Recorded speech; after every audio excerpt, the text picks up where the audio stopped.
Hello, friends. This is Lindsay Law with Youth Rising, and I am super excited today to have a guest on the YouTube channel, and it is Bridget Covill, and she is really awesome at working with moms and dealing with kind of all those emotions that come up.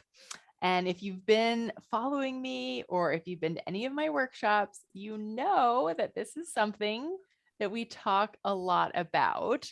And so Bridget's going to share some of her experiences and her ideas about kind of working with our emotions and learning from our emotions and how that helps us in really creating connection and acceptance for our teens. So I'll give you a quick example and then we'll turn some time over to Bridget. But so many of you have been to my workshops. We talk about how our brains love to go to some of these default things because we want our teens to be happy and we want them to succeed. And so our brain goes to this place of like, okay, let's fix it. Let's get these results. And we're very focused on that. And so what I teach is that we can actually transition our brains to focusing more on validating our teens so that they feel seen and heard no matter what's going on for them, and accepting all of their emotions, not just the happy emotions, but the frustration and the sad. Whereas our brain loves to dismiss it and say, oh, don't be sad. It's okay. Like, don't be stressed. You're fine. And we think, and again, it's our default brain going there. And we feel like, oh, we don't want them to be sad. So we're just going to tell them it's okay and they don't need to be. But what happens is we dismiss what they're feeling and kind of communicate that what they're thinking and feeling isn't okay and it's not accepted. And again, that sends the message that they're like, oh, maybe there's something wrong with me. Like, and it's harder for them to accept themselves. And of course, as like a teen life coach, this is what I'm really helping teens do, right? Is to get to this place of I'm okay right where I am. I love myself. I'm confident because no matter what I do, if I fail, it's going to be okay. I can still be compassionate and love myself. So as parents, we want to be able to get to this place of being able to validate them. But what comes up and what's in the way is often our emotions. And I can speak from experience, but lots of these emotions are like fear or frustration or blame and shame because we as parents feel like, well, we should have done better, or we should have been able to protect them from this sad emotion or this hard experience. And so to get to that place of validation and curiosity with our teens, we need to be able to look inside and look and see what we're experiencing, see what we're feeling, see maybe where those thoughts and emotions are coming from. And so this is a lot of the work we do as coaches, helping parents, helping teens do that. And so Bridget is going to share a little bit about how she helps moms go through this process so they can show up as the mom they want to. Yeah. Well, Lindsay, first of all, thank you for having me on here to talk to your audience. I think it's so amazing to be working with teens because, and maybe some of the moms listening, so many of the women I work with, their struggle really started as a teen. So I think I'll just kind of jump in with, there's a whole push for mom self-care and making sure we're filling ourselves up. So there's this line that says you can't pour from an empty cup, right? Yeah. And we think that means let's fill up with love, let's fill up with energy, let's fill up with things for myself. But in this particular case, it's the same thing with emotions. Like you can't teach your kids to accept them. You can't accept your child's emotions. You can't help your kid regulate.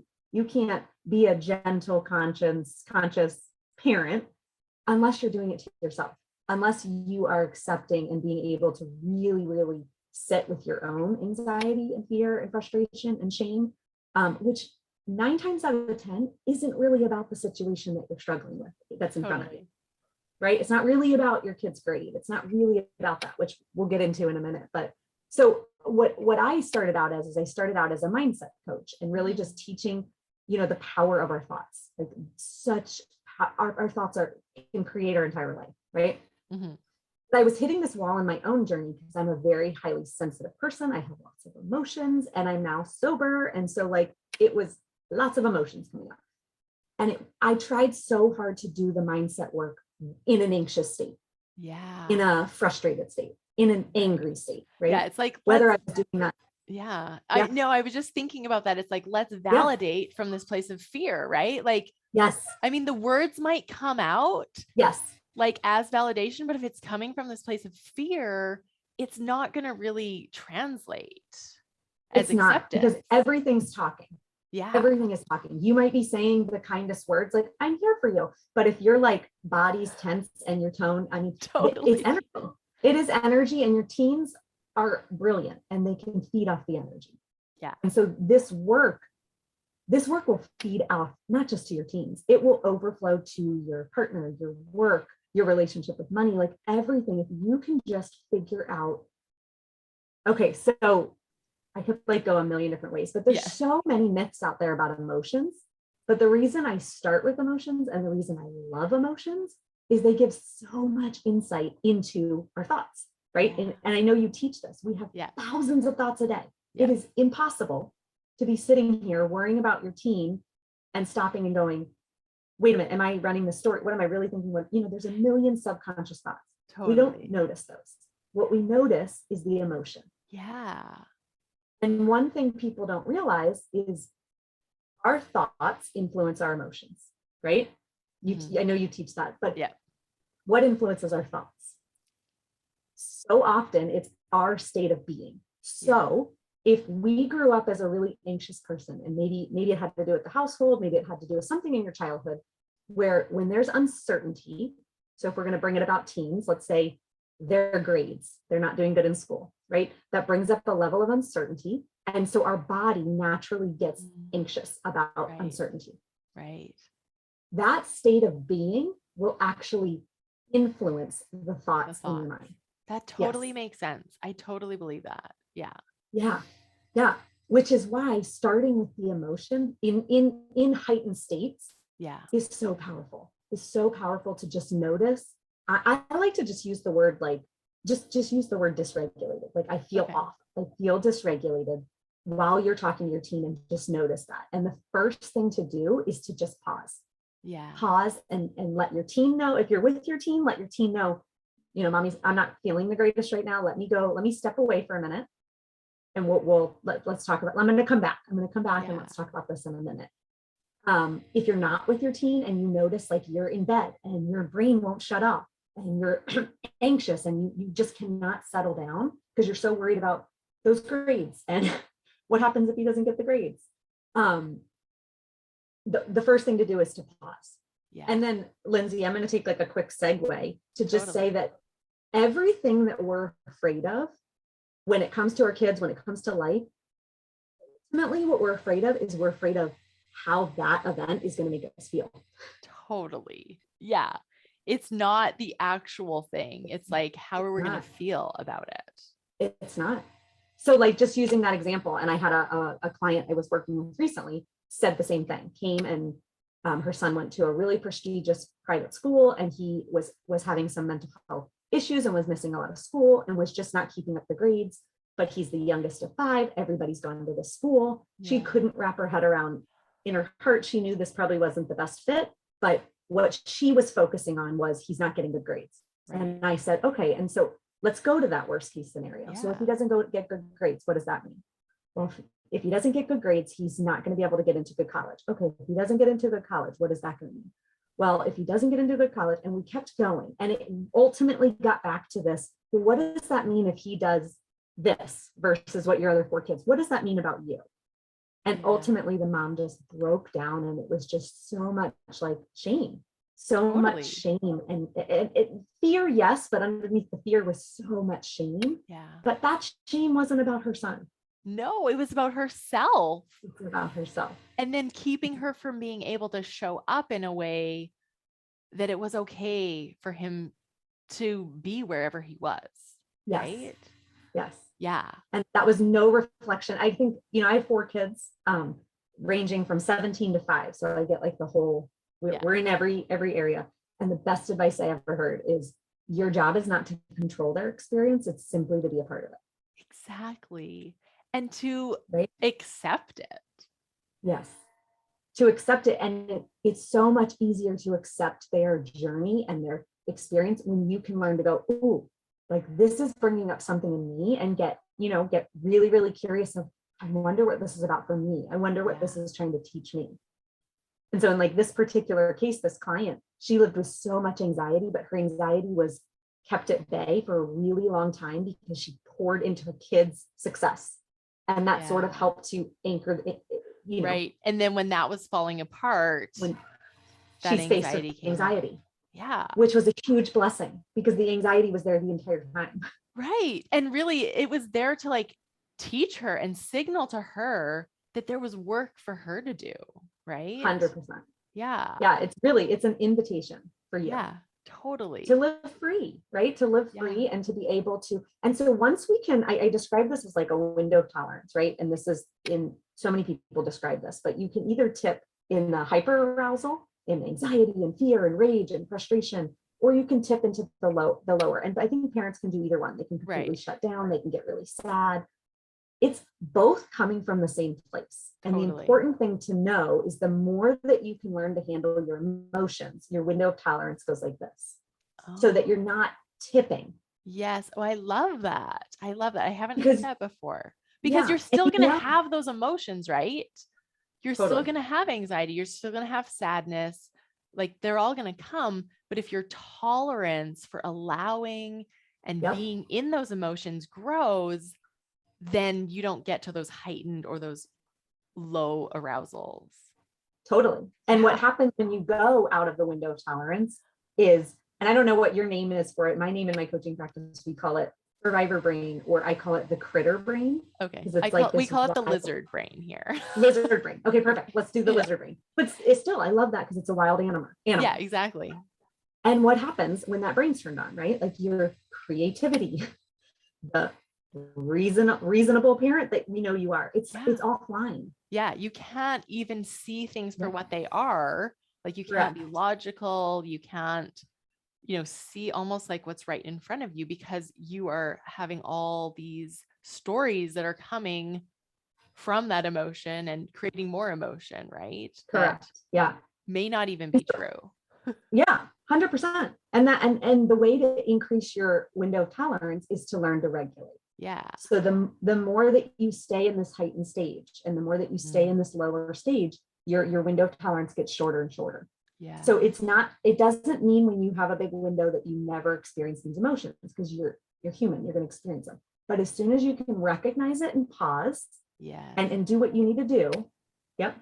Okay. I love the pause, because I think that's so important. The pause. That's what I say. Yeah. And I think sometimes as parents, we tell ourselves that, oh, like I have to, like, I think there's this story, like I can't let them get away with this, or I have to teach them now. And I think those are lies, because this is the best thing you're going to be teaching your kid. Yeah. To be able to pause and say, okay, what's coming up for me? What am I feeling? What's going on here before I act? Because before I say words, before I do something, because I want to act from a place of compassion and love and connection, not a place of fear and worry and anxiety. Right. Yeah. And so like, what do you teach in terms of, hey, like, so I'm a mom, my kid comes home with this like bad grade on a paper or whatever, and I feel that anxiety and that fear coming up, I pause, and then what? Yeah. So, well, the first thing I like to tell parents, because of what you just described, even though you and I sitting talking about this, we know it's not about the grades. Yeah. In the moment, it's about the grades. Yeah. Telling people to just ignore the grades or throw the grades away is impossible. So I tell people to notice the feeling and pause. And then what's going on is your teen is triggering something that's in you. So it's like you have a wound on your shoulder, and your son or daughter with their grades or whatever they're doing is bumping up against your wound. But the wound's on you. Right. Yes. So when they bump and you notice the triggering feeling, and we all notice it. And it feels different for everybody. So I pause, I detach. And when I say detached, it means we're not throwing the situation away. I even tell parents to just shelve it. for a minute. Just take this scenario and shelf it. But I like we're that. gonna detach. We're gonna either physically take space or mentally in our head, we're gonna just take space from this situation. So P, D, and then the third stage is that's where you go to regulate. Okay. And that's where I can kind of, I mean, that's where my skill set is, because I've had to learn to regulate in every second of my day. Yeah. In order to increase, right? In order to increase that window of tolerance. But it's noticing it and pausing, detaching and regulating. And the first thing I will tell parents to do, I know it's important to name the emotion. That's very important. That has been researched and studied. Yeah. Sometimes in the moment we can't name it. Yeah. And that's okay. And so it is okay. The one thing you can do though, is don't identify with the emotion. So don't say I'm anxious, I'm overwhelmed. I know. This is what it's like, this is what I'm feeling. Yes. This is what I'm feeling. One way you can signal that to your body and brain is to touch where you're feeling it. Okay. So I will touch it on my chest and I will say, I am feeling, if you don't know the emotion, if you know the emotion, this is where you say it. I'm feeling anxiety in my chest. If you don't, use a description word. It's very helpful to get to the emotion if you can.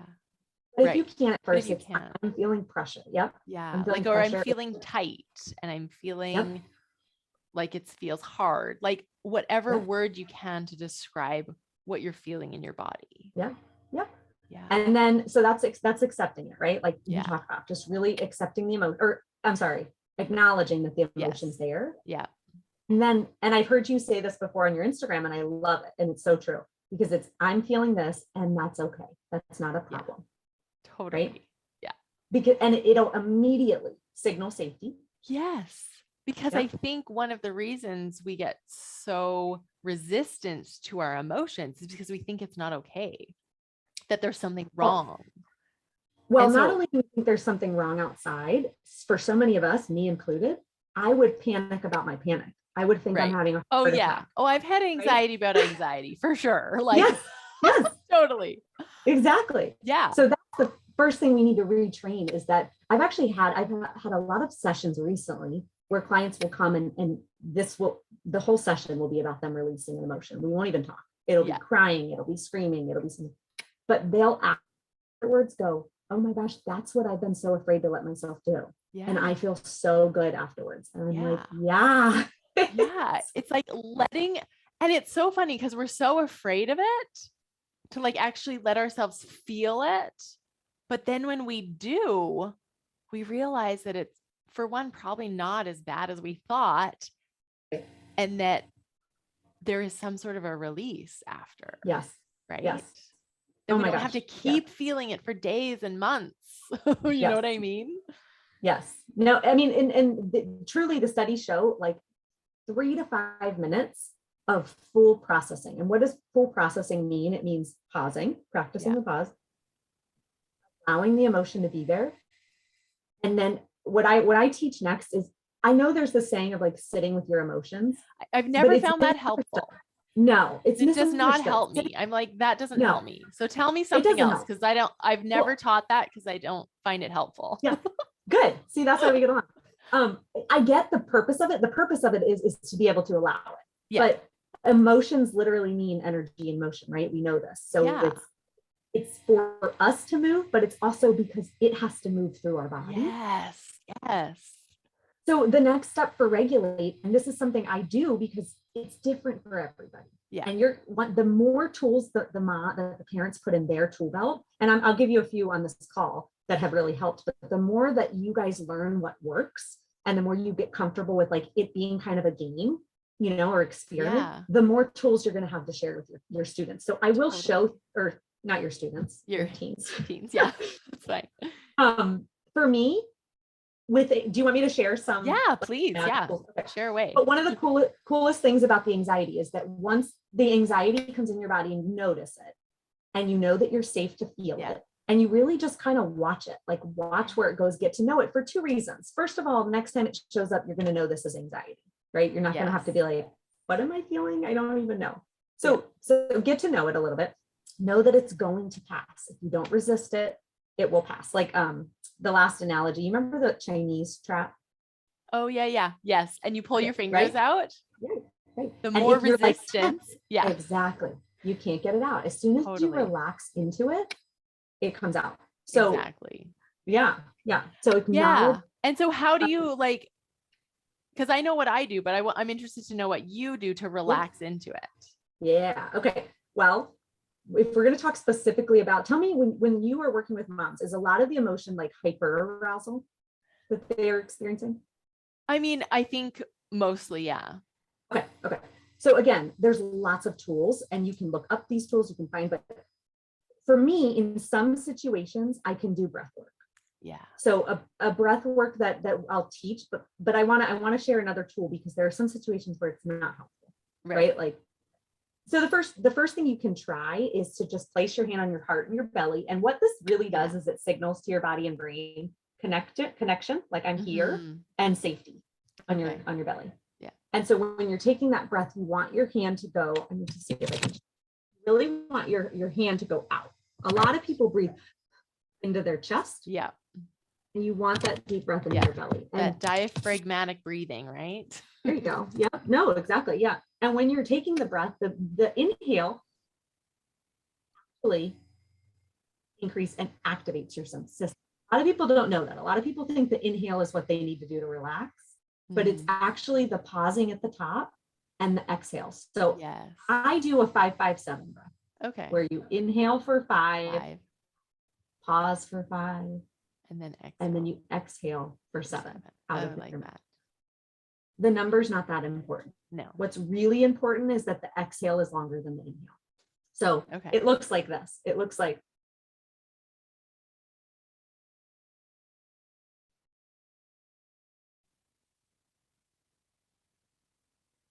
and like literally that breath in your throat will just. Yeah. The other thing with a breath, if while you're sitting there and you're like, I feel burning in my chest. Yeah. If it's some sort of like fiery, hot rage, if you roll your tongue like this. Okay. You inhale in.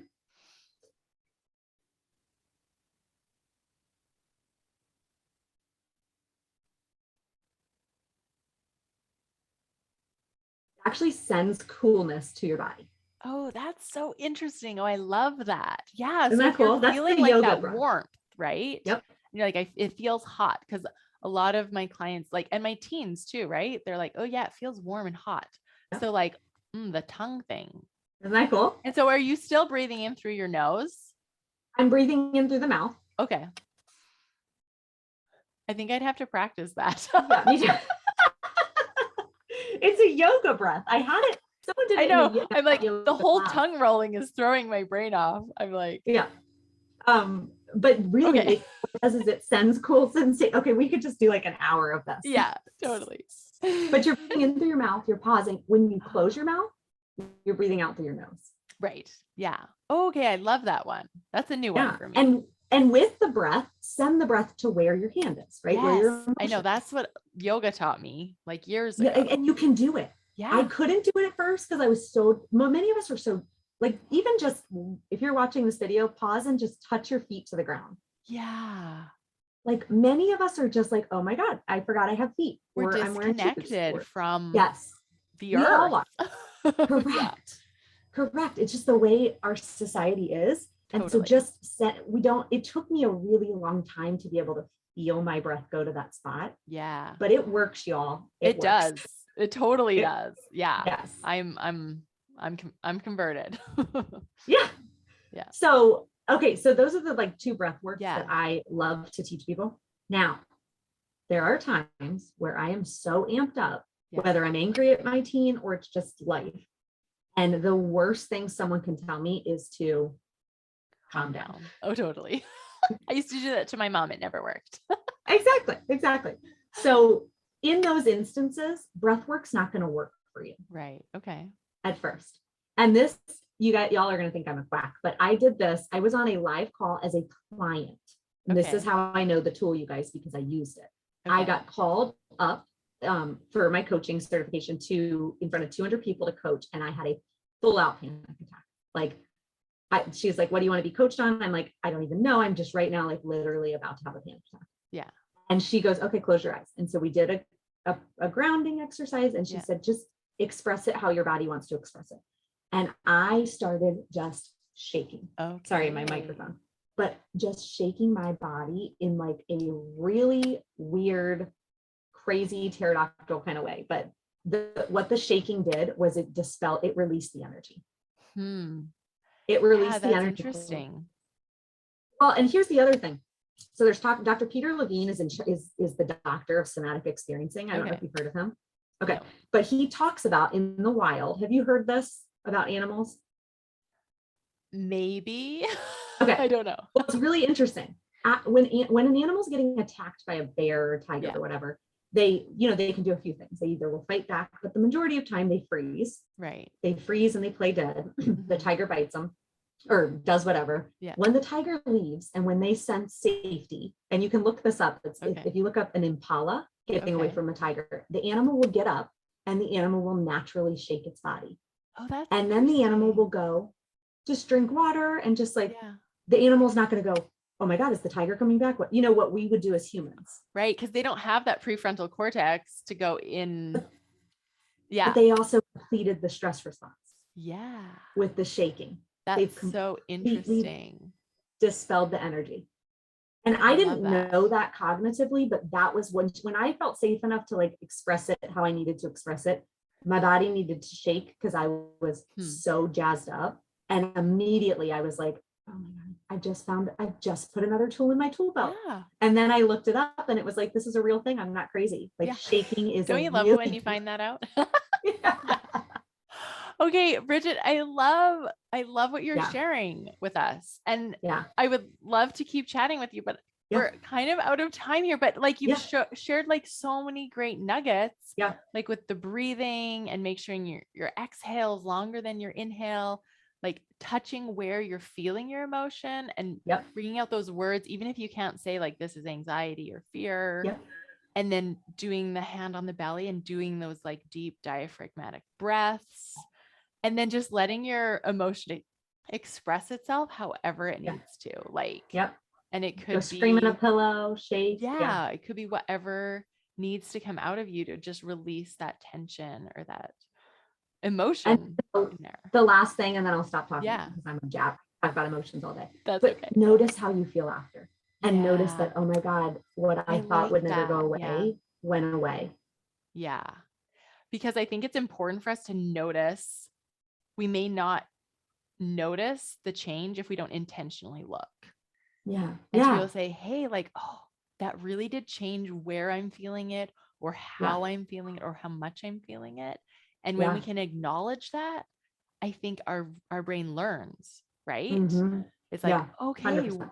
When I pause, when I get into my body, this is the result. Like I'm able to let go of this emotion and then be able to come back to my teen or whatever situation it is from a more regulated place, from a more 100%. Connecting place where I can actually offer some validation, offer some curiosity from a place of acceptance and compassion, which is what we want to do as parents, right? Yes. And so that's all accessible. We need to learn to do this. And it's okay. You gave us so many great tools today. Thank you. We could talk for another hour. Thank you for having me. But we will do this again. Yes. Thank you for having me. I appreciate it. Okay. And where can people find you if they want to come find you? Yeah. So I'll send you my Instagram. I'm on Bridget Covill. At Bridget Covill is my Instagram. And then my website is www.thinkandthrivecoaching.com. Awesome. Awesome. Okay. Thanks so much for coming today, Bridget. You're welcome. Okay. You're welcome. Bye. Take care. Bye.